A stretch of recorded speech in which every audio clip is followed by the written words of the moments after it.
So he said, oh, I could use my history as a Pharisee and that I believe in the resurrection to maybe cause a division here, because these guys are trying to kill me. But maybe if I could cause a division here, maybe they'll, fight amongst each other and then let me go. So the Bible says you got to be wise as a serpent and gentle as a dove. So this is what Paul is doing here. He's like, oh, I could use this to my advantage.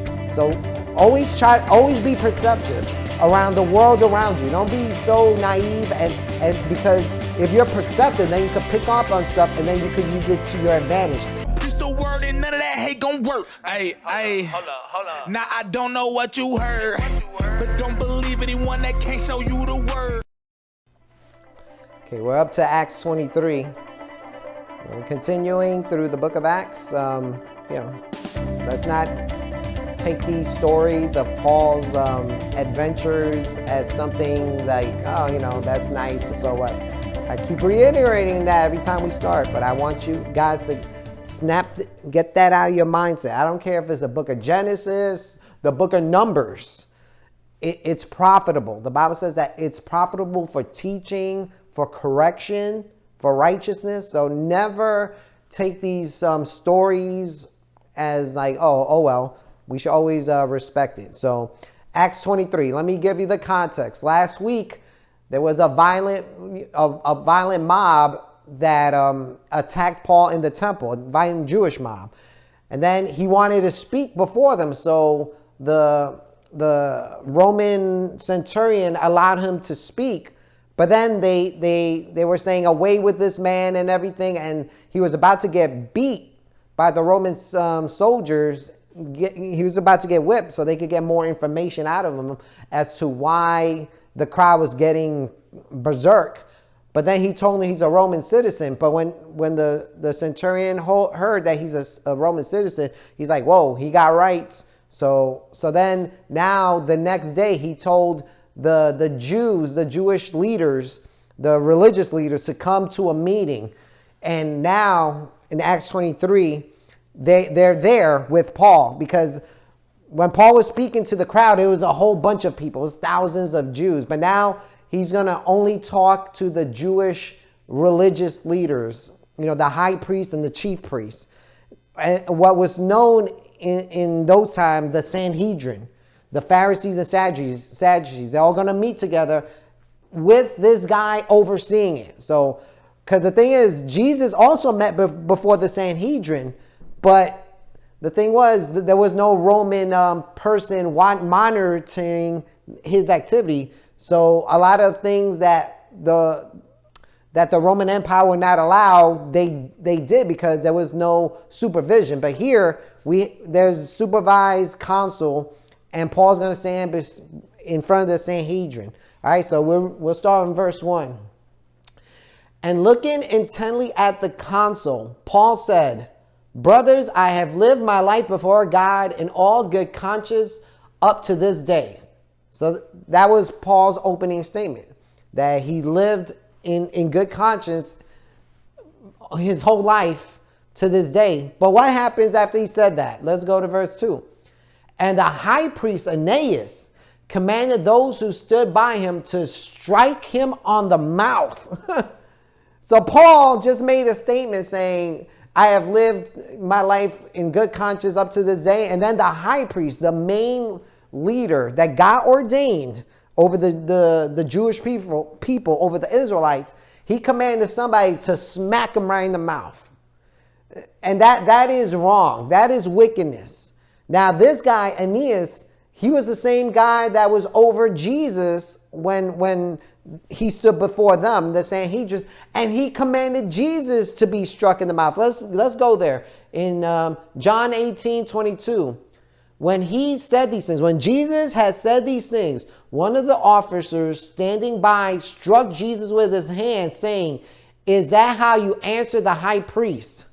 So this Aeneas is a cruel high priest, because he's telling people, people that he has charge over to smack Jesus, to smack Paul, and they're not doing anything wrong.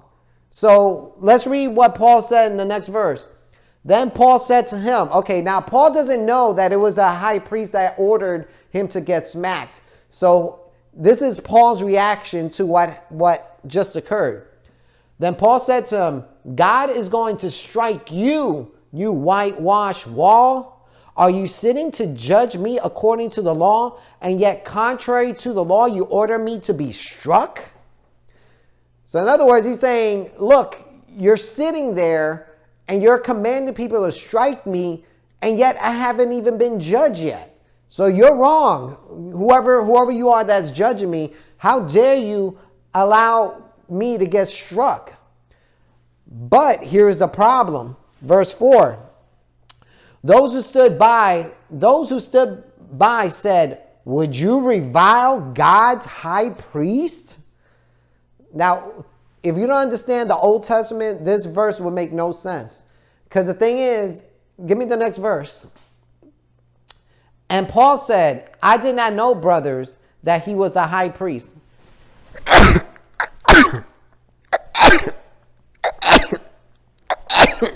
Excuse me. And Paul said, I did not know, brothers, that he was a high priest, for it is written, you shall not speak evil of a ruler of your people. So this guy, the high priest, commanded Paul to get struck. Paul didn't know he was the high priest. Paul said, how dare you, have me struck for no reason? You can't do that. That's wrong. But then the guy said, wait a minute, it was the high priest that ordered it. Then Paul said, wait a minute. Okay, I understand now. The law of Moses said that you shall not speak. In Exodus 22:28, it says, you shall not revile God nor curse a ruler of your people. So this high priest technically is the ruler of the Jewish people. So even though he commanded something unjust, a person could not speak out, revile that person. And what Aeneas did was wrong. Telling Paul to get struck. And what he did to Jesus was wrong. But under the law, you shouldn't speak evil, even if they're doing evil to you. And that's something that we should apply in our lives. I always believe that the law of Moses, there's principles there that we could apply to our lives. When there's an unjust ruler, never revile him, never say anything against him. Now you could question why he's doing it, but you should never, like Paul said, you called them a whitewashed tomb. You cannot do that. We got to make sure that the rulers, if it was a regular guy smacking them, yeah, you could revile that person. But according to the law of Moses, you should not curse a ruler of your people. So if we stand before a judge or somebody that has authority over us, and even if they do something wrong to us, we have no scriptural right to revile them. We could question them, but we don't have the right to revile them. So we got to be, very sensitive to that, especially, as Gentiles when we confront ungodly rulers. Next verse 6. Now when Paul perceived that one part was Sadducees and other Pharisees, he cried out in the council, brothers, I am a Pharisee, a son of the Pharisees. It is with the respect to the hope and the resurrection of the dead that I am in trial. Okay, give me the next verse, because this explains why Paul this. And when he had said this, a dissension arose between the Pharisees and Sadducees, and the assembly was divided. Next verse. For the Sadducees say that there is no resurrection, nor angel, nor spirit, but the Pharisees acknowledge them all. I go back to verse 6. See, look, when Paul perceived that one part was Sadducees and the other Pharisees, he was like, wait a minute, I could use this to my advantage, because I know the Pharisees don't believe in the resurrection. The Sadducees don't believe in the resurrection, but the Pharisees do. The thing is, I always believe we should apply what happened in Scripture to our lives. We should be perceptive of our circumstances. Don't just walk gullibly or unknowingly. Paul picked up like, oh, snap, you know what? You know what I'm going to do? Because I know these guys are trying to kill me. So you know what I'm going to do? I know that they don't believe in, one believes in the resurrection and another doesn't. So I'm going to use that as a wedge, and maybe I could get out of here. So this is what Paul's tactics was. He perceived when he realized, wait a minute, I could use the resurrection. And so that's what he said. Brothers, I am a Pharisee. It is with the respect to the hope and resurrection of the dead that I am on trial. So he said, oh, I could use my history as a Pharisee and that I believe in the resurrection to maybe cause a division here, because these guys are trying to kill me. But maybe if I could cause a division here, maybe they'll, fight amongst each other and then let me go. So the Bible says you got to be wise as a serpent and gentle as a dove. So this is what Paul is doing here. He's like, oh, I could use this to my advantage. So always be perceptive around the world around you. Don't be so naive, and because if you're perceptive, then you could pick up on stuff and then you could use it to your advantage. Give me verse 9. Then a great clamor arose. That now what Paul was thinking of doing is happening. Then a great clamor arose, and some of the scribes of the Pharisees party stood up and contended sharply. We find nothing wrong in this man. What if a spirit or an angel spoke to him? So look, see, what Paul wanted to happen, happened. Now the Pharisees are backing him up, because they're like, hey, we find nothing wrong with this guy. So they're like, let him go. Before they wanted to kill him. Now he's like, we find nothing wrong. Because the Pharisees believe in the resurrection just like Paul. Verse 10. And when the dissension became violent. So the Pharisees and Sadducees are now like going at it. It was supposed to be about Paul, but Paul was wise enough to make it about them. And now it's getting violent in this meeting. And when the dissension became violent, the tribune, afraid that Paul would be torn to pieces by them. So the tribune was, remember, the Sanhedrin is the governing body, the religious governing body of Israel. But at this meeting, above them is the tribune, which is the Roman authorities. When the tribune, afraid that Paul would be torn to pieces, so they still were going to kill Paul. They still going to rip him in half. Commanded the soldiers to go down and take him away from among them by force and bring him into the barracks.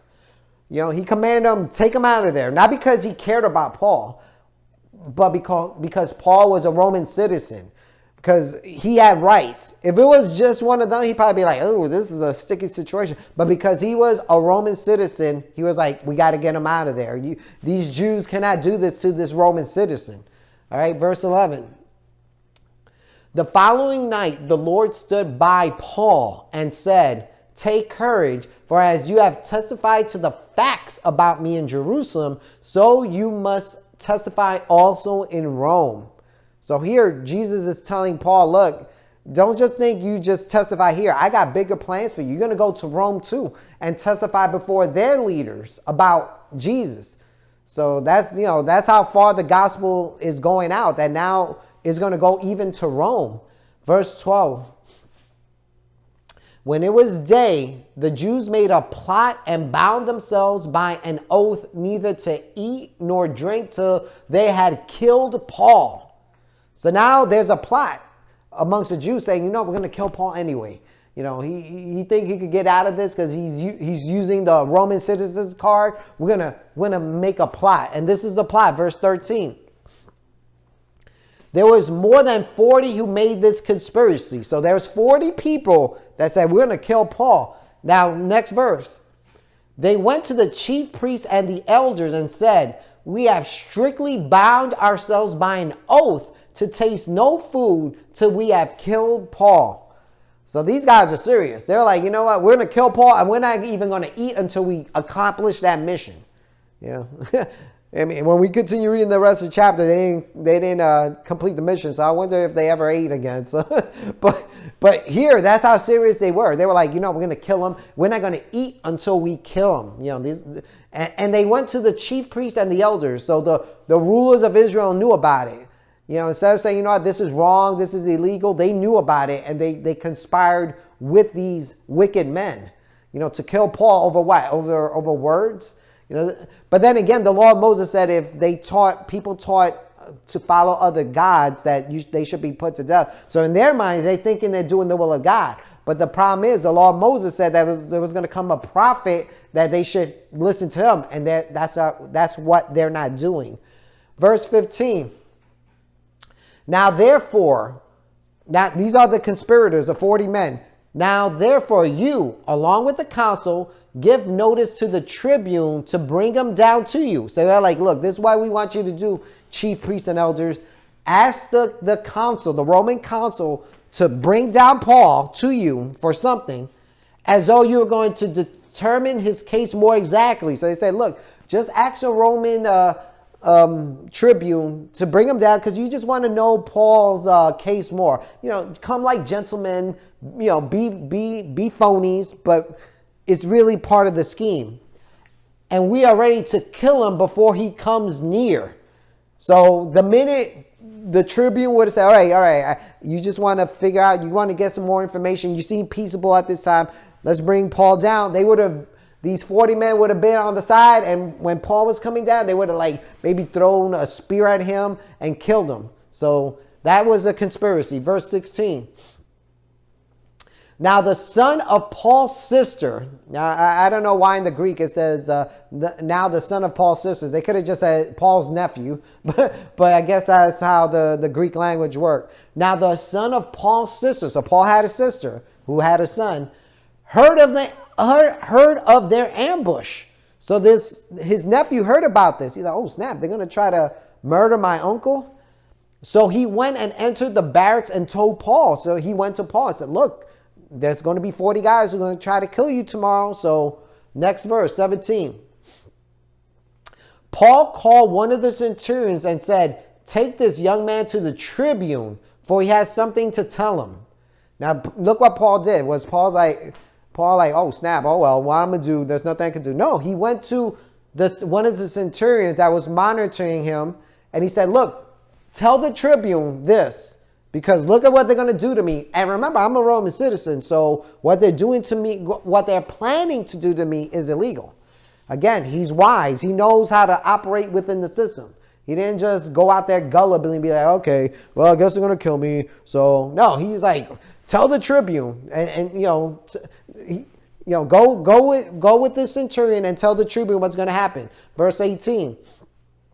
So the centurion took that young, so the centurion took Paul's nephew and brought him to the tribune and said, Paul the prisoner called me and asked me to bring this young man to you, as he has something to say to you. So the centurion doesn't know what it's about, but Paul is telling the centurion to bring him to the tribune. Verse 19. The tribune took him by the hand and, going aside, asked him privately, what is it that you have to tell me? So he's like, okay. He took him to the side, because, it's a private matter. And what's the issue? What's going on? Verse 20.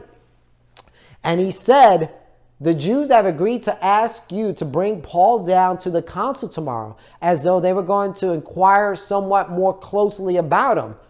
Verse 21. But do not be persuaded by them, for more than 40 of their men are lying in ambush for him, who have bound themselves by an oath neither to eat or drink, nor drink till they have killed him. And now they are ready, waiting for your consent. So he's telling them what the conspiracy, the whole conspiracy, he's letting them know. So he's like, look, when they ask you, this is what they're planning to do. So, you got to be alert. All right. Verse 22.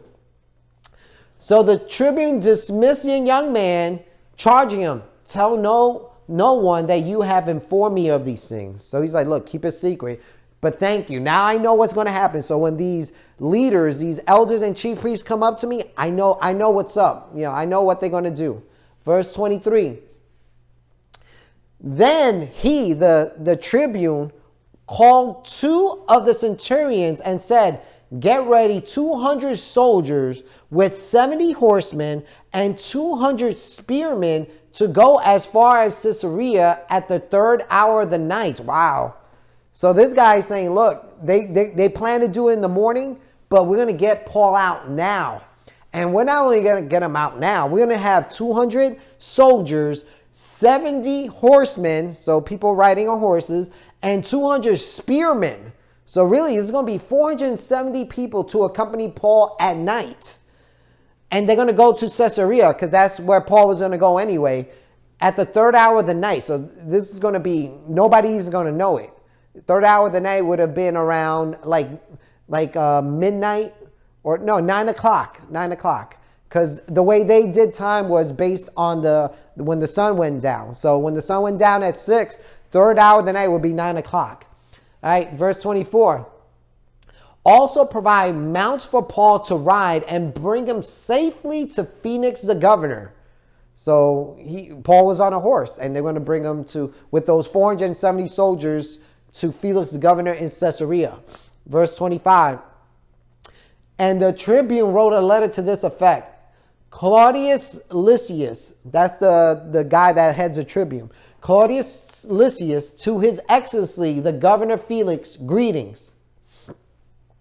This man was seized by the Jews and was about to be killed by them when I came upon them with the soldiers and rescued him, having learned that he was a Roman citizen. Next verse. And desiring to know the charge for which they were accusing him, I brought him down to their council. So he said, look, I don't know what's going on. So I brought him down to their leaders to see what's going on. Verse 29. And I found that he was being accused about question of their law, but charged with nothing deserving death or imprisonment. So he was like, look, they want to kill him because something in their law, but Roman law does not permit somebody to die because of that. So, or even to be in jail. Verse 30. And when it was disclosed to me that there would be a plot against the man, I sent him to you at once, ordering his accusers also to state before you what they have against him. Next verse. So the soldiers, according to the instructions, took Paul and brought him by night to Antipatris. So the soldiers went up, and got so far as Antipatris. They're not in Caesarea yet. That's like midway point. Verse 32. And on the next day, they returned to the barracks. The 200 soldiers returned to the barracks, letting the horsemen, the 70 horsemen, go with Paul. So now it went from 470 to probably just 70, just a horseman. Verse 33.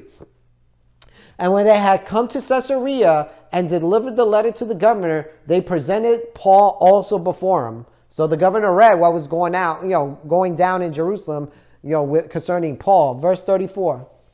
And on reading the letter, he asked what province he was from. And when he learned that he was from Cilicia, he said, I will give you a hearing when your accusers arrive. So he said, okay, I'm a governor. The tribune is more like a small claims court, but the Felix the governor is like a Supreme Court. Not the Supreme Court like a circuit court in America. So he's like the circuit judge, and he's like, okay, I'll give you a hearing when your accusers arrive. So all these elders got to come up here, and there's not going to be any nonsense because it's just going to be us. And he commanded him to be guarded in Herod's praetorium. So he said, okay, I don't know what's going on, but you're going to be in Herod's praetorium, which is like a prison, but it's not like a bad prison. It's more like a waiting cell to see what's going on. So we'll stop there. So next week, we're going to get to where Paul is standing before the governor, and the leaders are going to be there, but that's not going to be a violent mob. It's just going to be the leaders and Paul. So, we'll end there. But the things we can learn from this thing is you got to be smart. You got to know the laws. You got to know how to navigate in this world. You got to be perceptive. If you see something, try to get out of it. Don't be so naive. In every situation in life, be perceptive. If you can find a way to get out of something, that's great. But first you got to be perceptive of what's going on. Don't just walk through life gullibly. And, also the hatred that the Jews had towards Paul. They're going to, 40 men were not going to eat or drink, and they were going to assassinate him, to get to him. That's how much hatred they had towards Paul, because Paul was successful. He was going about preaching the gospel, and many Jews were turning to Jesus through his ministry, and the Jews hate him for that. So with that, we'll close, and thank you